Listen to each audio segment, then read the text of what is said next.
This isn't just another loudspeaker review. This is something special, both for the product as well as what this release means to this channel. And that's because of who was involved in the creation of this refresh and how they're affiliated with Dark Corner Studios. And I couldn't be more proud. So everyone, meet the Mackie Thump version 4. These are the 15s, by the way. And in case you haven't met him on this channel, let me introduce you to my good friend, Dylan Lalonde. So we're going to make this short and sweet, but if you're just here for the review, I can send you off to this timestamp. I'll put it around here. But if you're curious, maybe stick around. You see, Dylan and I met in broadcasting school. Me the host, him the producer. And let me tell you, he's one of those eye-wateringly smart people.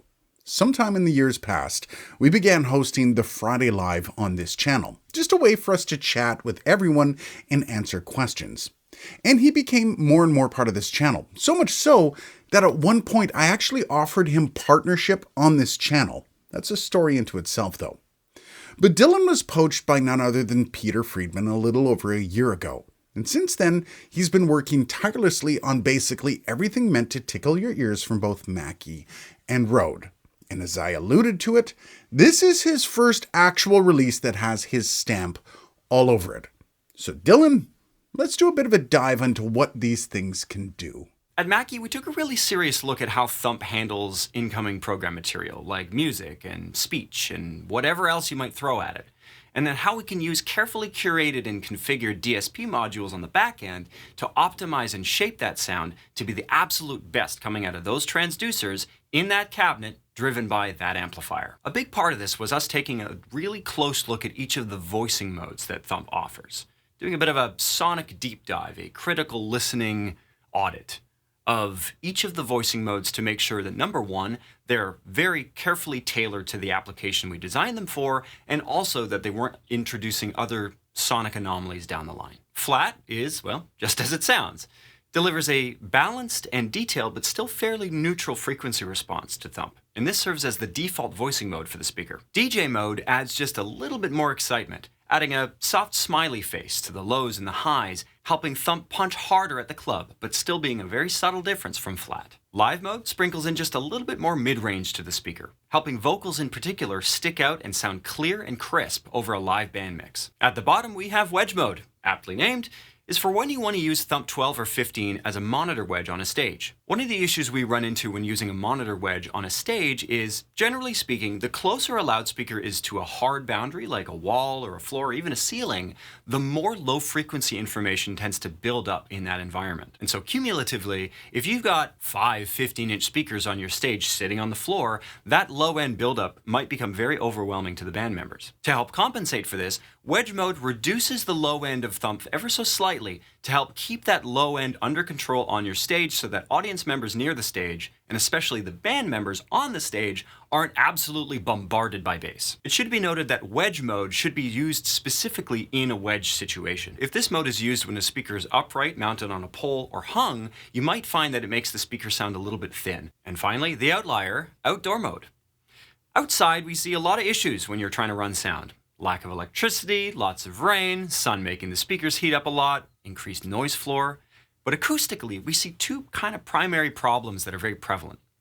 The first is, kind of like with wedge mode where we get low end buildup, outside we have the opposite problem, which is that with no boundaries, the balance between high and low frequency information is offset a little bit. When you're indoors, the bass frequencies bounce and reflect and reinforce each other off of the walls and floor and ceiling and help the speaker sound fuller and bigger. When you're outside, not having as many boundaries or having a lot of soft boundaries that don't have the same effect means that the speaker can sometimes sound a little bit more thin and less big. That, coupled with the fact that audiences tend to be a little bit further away from the speaker when you're in an outdoor space, means that the bass can be a little bit challenged, especially when you're running without a subwoofer. Outdoor mode helps compensate for this issue by boosting the low frequencies as much as we can while keeping the speaker sounding clean and clear, but also bringing back some of that low end that we're missing from not having any boundaries around us. The second issue has to do with high frequencies. High frequencies travel more line of sight than low frequencies do. And when we're inside, those high frequencies bounce off of hard boundaries again, helping audience members that might be partially obstructed by either another person or an obstacle to hear the high frequency information in the track. Outdoors, we don't have these boundaries, or the boundaries we do have are soft things like trees and bushes that aren't very good at reflecting high-frequency information. So, in Thump, we're adding just a little bit of high-frequency information back into the signal, not to make Thump sound brash, still very subtle, but helping to bring some of that shimmer and airiness back to audience members that might be partially obstructed. It should be noted, though, that if you're going to be putting speakers outside, you should keep this in mind, and number one, try to get your speakers as high as you can off of the ground so that you can hit a larger percentage of the audience, and try to keep things like obstacles out of the line of fire between your speaker and the audience. Finally, I want to talk a little bit about Feedback Eliminator. When that button is on and glowing bright green, it sits in the background, acting as a little hunter, looking for what we would call orphaned pure tones, or basically sine waves that don't have any relationship with anything musical in your mix. When Feedback Eliminator catches those sine waves as they start to ease up into your mix, once those feedback frequencies are no longer an issue, those adaptive nodes ease up, trying to preserve as much of the neutrality of your mix as possible. Furthermore, Feedback Eliminator is smart and pays attention to frequencies that are frequently a problem in your mix. When those frequencies rear their head, like let's say you have 240 hertz that's really jumping through a lot, the Feedback Eliminator will jump in on those frequencies extremely quickly and make sure that those little squealies stay the heck out of your mix. I am really proud of how these new Thump V4 speakers turned out. They are night and day sonically over their previous generations. And I have a lot of confidence because we sat in the acoustic room for months tuning and running as much different program material through these speakers as we possibly could to make sure that Thump is as applicable to any kind of music as it can be. And I have to say, as someone who used the last couple versions of Thump, he's correct. These things sound amazing, and that quality doesn't roll off as you gain them up, as maybe some of the other older models used to do. And that was kind of the point, right? The Thump series wasn't the cheapest on the market, but they were firmly in that price to performance group of speakers. And as with anything around that price point, you may have found some trade-offs for the price. These seem to lack those trade-offs and punch way outside of their price point. And really, something I think Mackie is starting to come around to. And for those of us that have relied on Mackie for our live shows, and for some our livelihood, these are going to be a welcome addition to your gear loadout, for sure. By the way, this is a good time to point out that all those goodies that came in the XT models last generation now come standard, like that outdoor mode, the voicing modes. But if you're new to this line, it comes with a few things in total. First is Bluetooth linking, and I don't just mean to a phone, but you can link the speakers together as well. Also, this does come with app control with the Thump Connect 2, meaning that all the features on the back can be adjusted while you're in front of the speaker, which is kind of essential.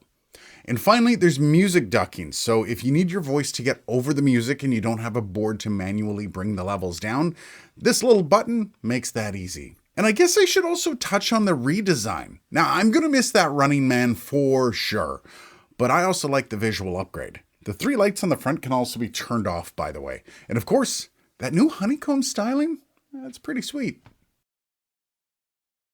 So straight up, I actually love these things, as I ended up getting the 15s for that extra bump in my Thump. But alas, with all speaker reviews, there's no actual way for me to show you how good they sound. But again, I think you're going to be hard-pressed to find anything at this price point that sounds better. Even some of those higher price points, if I'm being honest. But do you want to see these things actually in action? Should we get a live show going to show these things and how they work? Let me know down below. Cheers, guys, and thanks for watching.